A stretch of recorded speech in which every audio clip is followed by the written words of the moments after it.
না শুনলাম জানতেন তো, বললেন না কেন যে আমার এনে কেন্দ্র করে যাবে না পানি উঠে?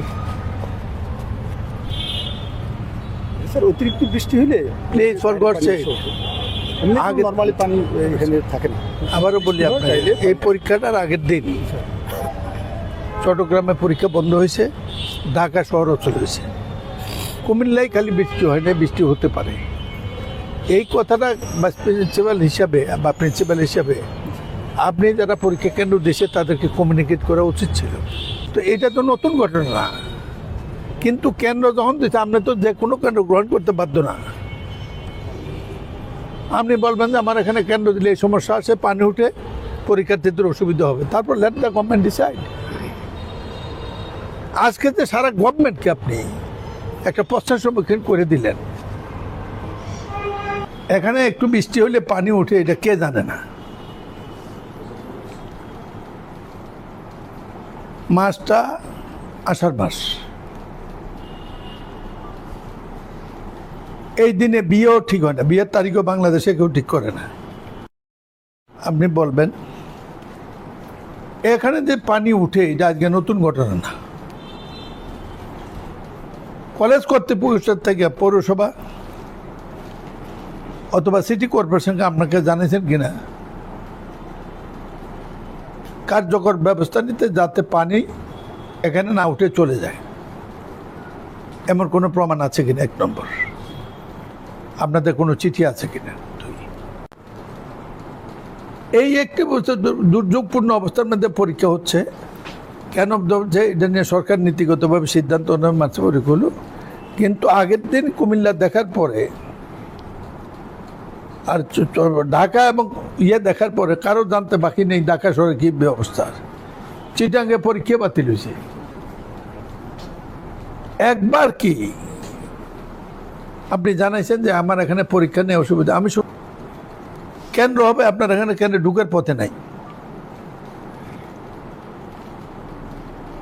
কেন্দ্র এখানে বাঁধলে আপনি দোতারা যাবেন, কিন্তু যে কোনো একটু বৃষ্টি হলে ঢুকার পথে বন্ধ।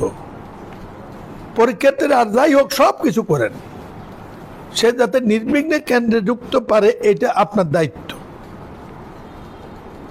তার মানে ওনার দায়িত্ব, ওনার মেয়ে পরীক্ষা দেখবে, উনি ভাইস প্রিন্সিপালের দায়িত্বকে মুক্ত হয় নাই।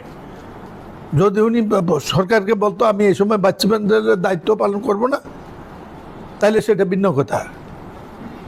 দুই, তিনটি ব্যবস্থা আমাদের প্রশাসক আসছে এখানে, থ্যাঙ্কস টু হিম। এটা কিন্তু ছাড়া হবে না। এটার কারণে যে সরকার বিব্রত হয়েছে, যে যত 16 আনা জবাব দিতে হবে।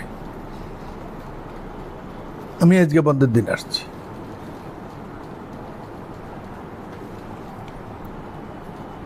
একটি ঘটনায়, একটি রিপোর্টের উপরে সেদিন পরীক্ষাটা বাতিল করে দিলে গভর্নমেন্টে বিব্রত হয় না? অনেক কারণে পরীক্ষা বাতিল হয়, পরে অ্যাডজাস্ট করতো। আপনি বা আপনার আগে আমাদের সিটি কর্পোরেশনকে বা পৌরসভাকে আপনার কোনোদিনও লিখছিলেন কিনা যে এখানে জলাবদ্ধতা হয়ে যায়, ছাত্ররা ক্লাস করতে পারে না, বৃষ্টি হলে বন্ধ হয়ে যায়? কোনো লিখছিলেন কিনা সিটি কর্পোরেশন কোনো চিঠি?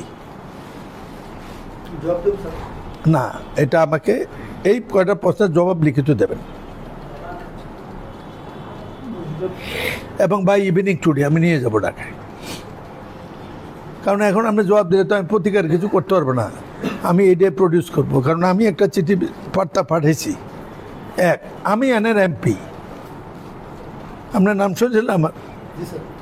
আপনি এই কলেজের কোনো সমস্যা, বিশেষ করে এই মানবিক সমস্যা জলবদ্ধতা, এইটা নিয়ে আমার তো ভিক্টোরিয়া কলেজের প্রিন্সিপাল 3 বার গেছে এখন পর্যন্ত, ডিগ্রি কলেজের পানি লইয়া। অজিত গুহা কলেজের প্রিন্সিপাল 20 বার এসেছে। আপনারা একটি লোক তো একটা দিনের জন্য বলেনও না যে আমাদের এই সমস্যা কিছু করা যায় কিনা। দেন প্রতি বছর, এটা বর্ষাকাল, পানি কিন্তু উঠে। এক। 2 নম্বর, শুধু আমি একটি বাদ দেন, এটাও বললেন না, রুটিন অভ্যাস হয়ে গেছে। কুমিল্লা 50 বছরে পানি উঠে, আমরা তো সবাই নেতা। ড্রেনের পানি বাইর যায়, বাড়ির পানি ড্রেন যায়, এটা আমরা কুমিল্লা শহর না। আমি শুধু বলছি, যখন আগের দিন পরীক্ষা বাতিল হয়ে গেল, তখন তো আপনার একটু সতর্ক হওয়া উচিত। That's the thing. যে কাজটা সকালে করছেন এই যদি আগের দিন রাতে করেন তাহলে এত বিতর্ক হয় না। 3 নম্বর প্রশ্ন, আপনি কোন পরীক্ষা কেন দেওয়ার সময় জানালেন না? এই কলেজে পানি উঠে প্রত্যেক দিন, এটা যারা আপনাকে সাহায্য করতে পারে, মেয়র সাহেব, এই কয়দিনের জন্য এমপি সাহেব, কোনো একটু জানাইছিলেন কিনা?